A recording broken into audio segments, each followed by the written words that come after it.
सर्वांचं या जन्मत लाईव्ह आणि धम्म टॉक टी व्ही चॅनलवर स्वागत आहे. सर्वांना क्रांतिकारी जय भीम आहे. या ठिकाणी आज आपण एक वेगळ्या विषयाला नव्हे तर ज्वलंत अशा विषयाला हात घालणार आहोत आणि ज्यांचा साक्षात्कार आज आपण करणार आहोत, मुलाखत घेणार आहोत, ते सुप्रसिद्ध बँकर्स आणि राजकीय विश्लेषक तसेच सामाजिक कार्यकर्ता म्हणून आत्ता नामचीन आहेत.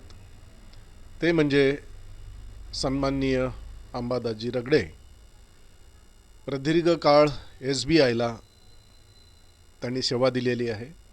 सिनियर ब्रँच मॅनेजर म्हणून ते रिटायर्ड झालेत आणि Akhil Bharatiya diamond of SBI हा पुरस्कार देऊन त्यांनी बँकेने त्यांना सन्मानित केलेलं आहे.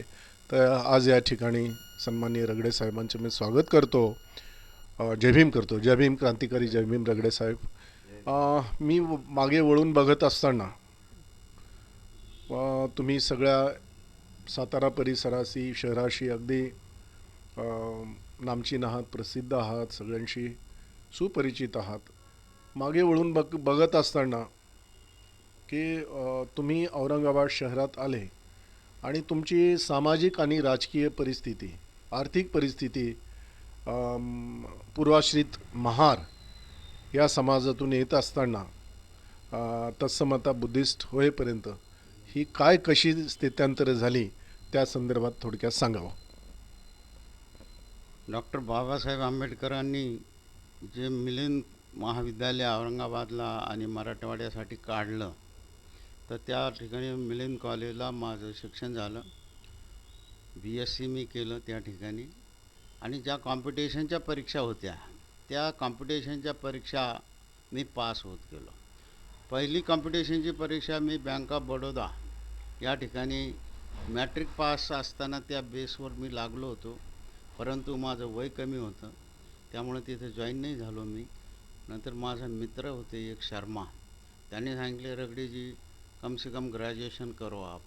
तर माझं ग्रॅज्युएशन झाल्याच्यानंतर मग ज्या कॉम्पिटिशनच्या परीक्षा आल्या त्या ठिकाणी अनेक परीक्षात मी पास झालो.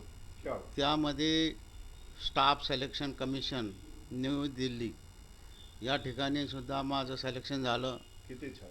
आणि मंत्रालयामध्ये, मुंबईच्या मंत्रालयामध्ये मला पोस्ट मिळाली. परंतु त्या ठिकाणी जॉईन व्हायला गेल्याच्या नंतर एक तर रोड क्रॉस करता येणार, मी ग्रामीण भागातून आल्यामुळं. आणि मग मी म्हटलं या ठिकाणी जर आपल्याला रोडच क्रॉस करता येत नाही तर मग राहायचं कुठं, खायचं कुठं आणि खोली घ्यायची कुठं. त्यामुळं मंत्रालयाची नोकरी सोडली. नंतर मला स्टेट बँक ऑफ इंडिया या ठिकाणी नागपूर विभागातून नोकरी लागली. तिथं मी जॉईन झालो आणि शेवट मी सुरुवातीला क्लर्क लागलो आणि शेवट माझा मी district coordinator of State Bank of India Aurangabad zone या ठिकाणी मी लागल्याच्या नंतर त्या ठिकाणी मी रिटायर झालो 2016ला. आणि त्यानंतर काम माझं त्या ठिकाणी रिटायर झाल्याच्या नंतर आमच्या विभागात राहणारे अशोकराव तीनगोटे हे सातारा परिसरामध्ये मला समजलं की बौद्ध धर्माचं काम हे फार मोठ्या प्रमाणावर करीत आहेत. आणि मग त्यांच्या कार्याला मी सामील झालो. आणि आज बऱ्याच शाळा कॉलेजमधून जवळजवळ 500 शाळेतून मी आणि तीनगोटे साहेबांनी संविधानावर आम्ही मुलांना समजून सांगितलं, तिथल्या स्टाफला समजून सांगितलं की भारतीय संविधान जर नसतं तर इंग्रज आपल्याला स्वातंत्र्य द्यायला तयार नव्हते. त्यामुळं लोकांना जागृती पाहिजे की संविधान किती महत्त्वाचं आहे. आज काही लोक संविधान बदलायची भाषा करू लागलेली आहे, परंतु संविधान नव्हतं या देशाला. त्याच्यामुळं भारत देशाने 2500 वर्ष गुलामगिरी भोगली. आणि इंग्रजांनी सांगितलं की तुम्ही जे स्वातंत्र्य आम्हाला मागत आहात ते स्वातंत्र्य आम्ही भारतीय लोकांच्या हवाली नाही करणार. तुम्हाला जर स्वातंत्र्य पाहिजे तर आधी संविधान दाखवा. तुमच्या देशाचं संविधान कसं असेल ते दाखवा आणि ते कोण लिहिणार. तर तेव्हा बाबासाहेब आंबेडकर हे संविधान तज्ज्ञ असल्यामुळं जेव्हा इंग्लंडची सत्ता भारतामध्ये होते आणि राणी व्हिक्टोरिया ही भारताचा राज्यकारभार पाहत होती, परंतु इंग्लंडला 1660पासून लोकशाही होती आणि त्या ठिकाणी निवडणुका ज्या व्हायच्या तर लेबर पार्टीचे लोक त्या ठिकाणी मातीकाम करणारे जे मुलं होते म्हणजे अत्यंत गरीब घराण्यातले या मुलांची सत्ता त्या ठिकाणी आली होती. आणि दुसरं महायुद्ध संपल्यानंतर 1945च्या नंतर आणि मग त्यांनी दोनच मुद्दे घेऊन निवडणूक लढवली होती. जर आम्ही जिंकलो तर भारताला स्वातंत्र्य देऊ आणि बँकांचं खाजगीकरणाचं राष्ट्रीकरण करू. आणि या दोन मुद्द्यावर इंग्लंडमध्ये लेबर पार्टी सत्तेत आली होती. तर ते सत्तेत आल्यानंतर मग ते जिंकल्यानंतर भारतीय लीडर त्यांना भेटायला लागले, स्वातंत्र्य मागू लागले.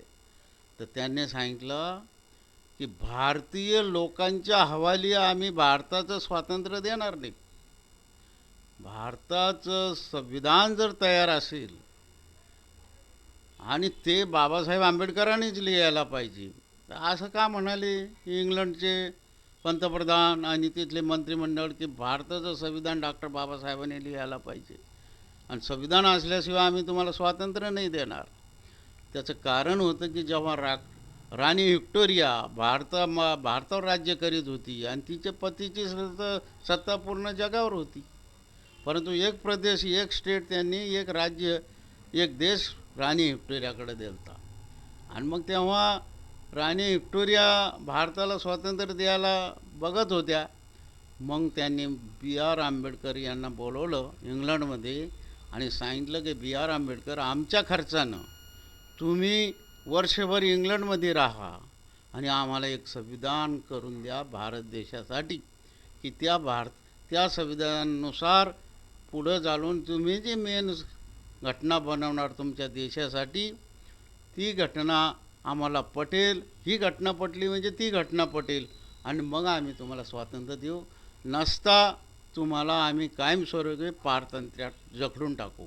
म्हणून आम्हाला B.R. आंबेडकरनं जे संविधान दिलं 1935ला, त्या घटनेनुसार राणी व्हिक्टोरिया भारतावर राज्य करीत होती आणि त्यांच्या मंत्रिमंडळात, त्यांच्या व्हाईसरायच्या मंत्रिमंडळात डॉक्टर बाबासाहेबांना घेतलं होतं त्यांनी.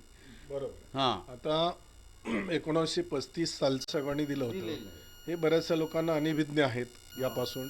आणि ते जे तुम्ही बऱ्याच ठिकाणी बोलतायत, वक्तव्य करतात, तर त्यासाठी एव्हिडन्स हा काय एव्हिडन्स आहे? यासाठी एक पुस्तक आहे, ते प्रूफसह दाखवतोच मी तुम्हाला. म्हणजे त्या लेखकाचं सुद्धा नाव माहिती होईल. तर 2 मिनटं बंद करा थोडं.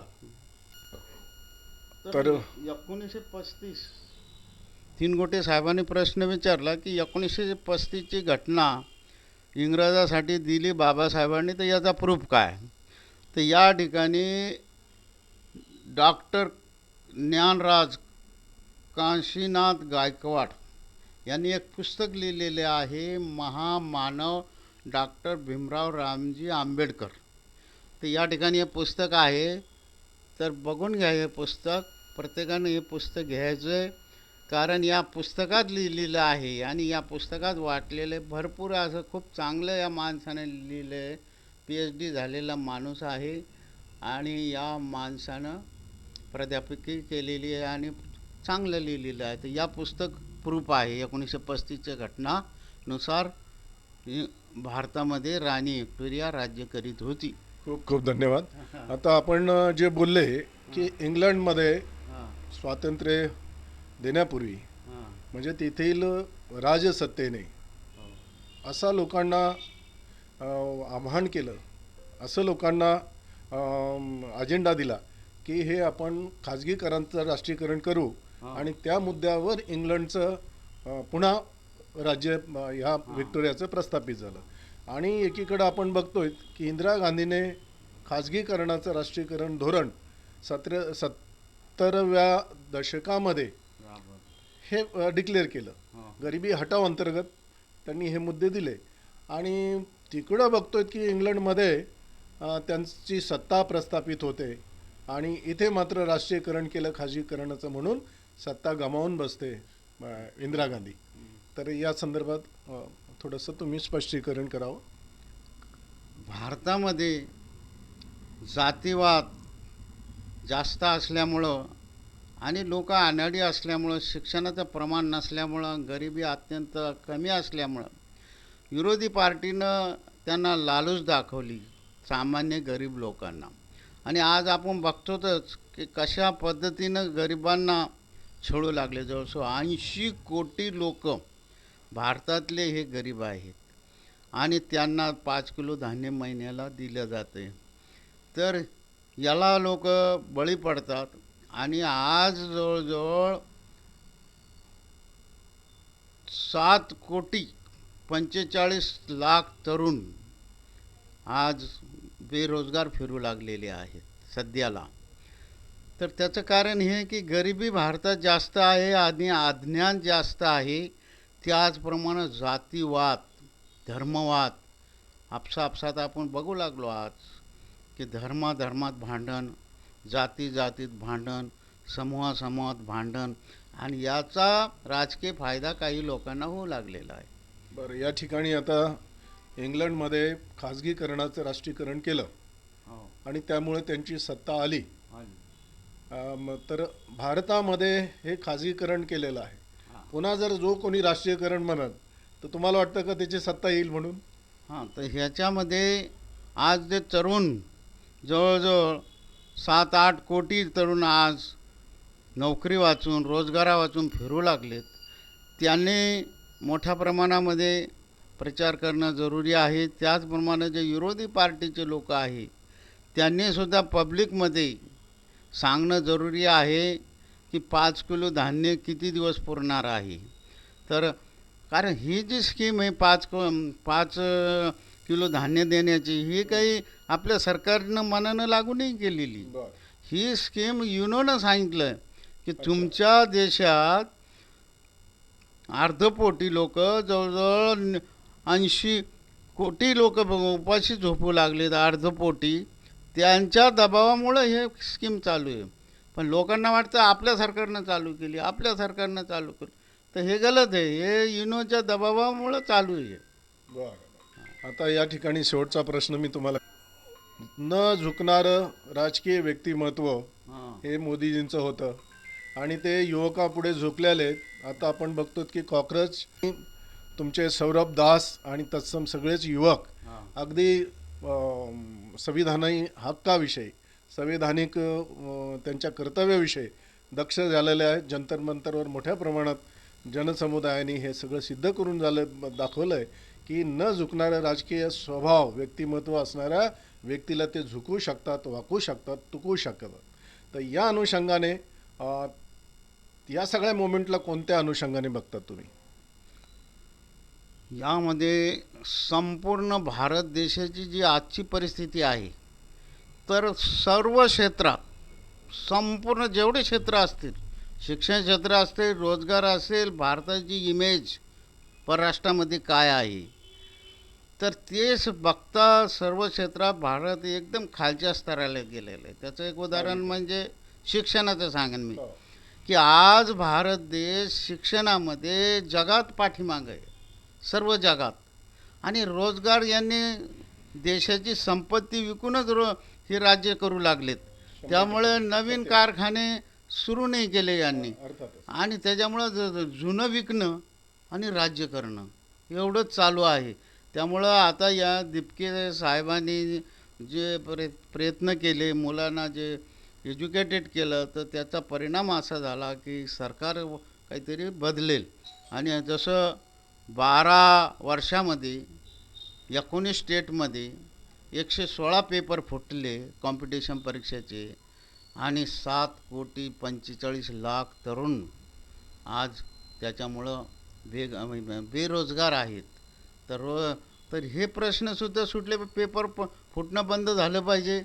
कारण प्रत्येकाला वाटतं मी काय इमिजिएट कसा श्रीमंत होईल याकडंच बाकी लोकांचं लक्ष लागलं आहे. सरकारचं याकडे ध्यान नाही. सरकारचं ध्यान असतं तर 12 वर्षात एवढे पेपर फेटलेच नसते. नाही, तुम्हाला वाटतं का हे पर्पजली हिंदू राष्ट्रीयकरण अर्थातच मनोवादी धोरणाने शिक्षणाला पूर्ण संपून टाकणे? शिक्षण एकदा संपलं की माणसे गुलाम करता येतं आणि गुलाम झाले की कोणताही प्रश्न त्याच्या मनात पडत नाही, तो प्रश्न या व्यवस्थेला विचारू शकत नाही, असं काही? सरकारनं जर संविधानाच्या प्रमाणे राज्य केलं तर काही धोका नाही यांना.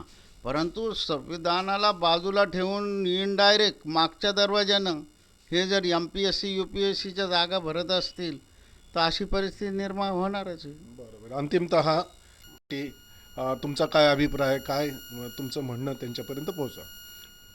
समाजानं मोठं मन करून आता एकत्र येणं फार जरुरी आहे. छोट्या मोठ्या गोष्टीवर जसं अबकडवर काही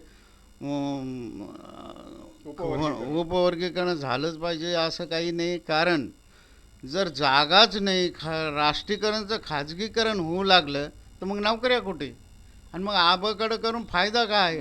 त्याला पर्याय एकच आहे की दोन्ही तिन्ही समाजानं ज्यांना वाटतं आमच्यावर अन्याय अत्याचार होऊ लागला त्यांनी एकत्र येणे आणि सत्ता ताब्यात घेणे. आणि जसं आज ज्या पद्धतीचे लोक हे संविधानाला विचारात न घेता का राज्य करू लागले ते त्यांचं हाणून पाडणे. याला एकच पर्याय आहे की एका जीवानं वागणे, एकत्र राहणे आणि ब्रॉड माइंडनं विचार करणे. बाबासाहेबांचं संविधान वाचलं पाहिजे, लोकशाही वाचली पाहिजे. कारण ही लोकशाही असली तर हमेशा निवडणुका होतील, प्रत्येकाला सत्तेत वाटा मिळेल, प्रत्येक समाज सुखी होईल. परंतु जर समाज झगडे लावत असेल, दोन धर्मात जर झगडे लावत असेल, गटात जर झगडे लावत असेल तर उद्याची परिस्थिती संविधान धोक्यात येण्यासारखं आहे. त्यामुळं देश पुढं अडचणीत येईल. तर असं करू नये. आपण राज्य करा, किती वर्ष राज्य करा. आज जे पार्टीचे लोक राज्य करतात ते करा तुम्ही राज्य. आता पुष्कळ पैसा वगैरे आला असेल, सगळं काही पोट भरलं असेल तर आता इथून इमानदारीनं राज्य करायला काही हरकत नाही. खूप खूप धन्यवाद. आपण बघतो की रगडे साहेबांनी मुलाचा असा संदेश दिलेला आहे की एक व्हा, कोणत्याही उपवर्गीकरण किंवा कोणत्याही विघटनाला बळी पडू नका आणि संविधान डोळ्यात तेल घालून वाचवा. बाबासाहेबांचे विचार, बाबासाहेबांनी दिलेले मानवी मूल्य, अधिकारी आणि हक्क आपले स्वतःला अबाधित ठेवायचे असतील, येणाऱ्या पिढीचं जर आपल्याला वाटत असेल की संरक्षण करावं, त्यांना सेफगार्ड, राजकीय, पॉलिटिकल आणि कॉन्स्टिट्युशनल सेफगार्ड द्यावे, तर आपण सर्वांनी एकीकरणं, एकत्र राहणं गरजेचं आहे. खूप खूप धन्यवाद.